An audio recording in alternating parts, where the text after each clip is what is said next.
Hello mga be!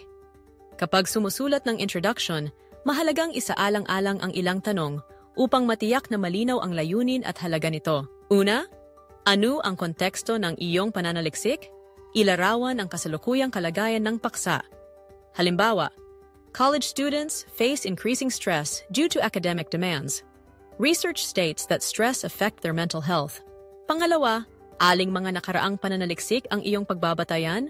Banggitin ang mga kaugnay na pag-aaral. Example, Matthew 2020 found that high stress negatively impacts students' academic performance. Pangatlo, mayroon bang research gap sa mga literature? Tukuyin kung ano ang hindi pag-aanong na pag-aaralan.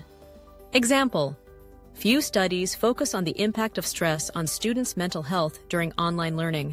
Pang-apat, mahalaga ang localization of the problem na nangangahulugan ng pagtukoy kung paano ito nauugnay sa isang tiyak na konteksto o sitwasyon. Example, in the research locale, it was revealed in the study of Cortez 222 that students have stressors. Panglima, bakit kailangan ang pananaliksik na ito? Ipaliwanag ang kahalagahan ng pag-aaral. Example, this study aims to help schools provide better mental health support for students. Finally, nailahad ba ng malinaw ang suliraning nais sagutin? Tiyaking may malinaw na focus. Example, this research seeks to answer how academic stress affects the mental health of college students.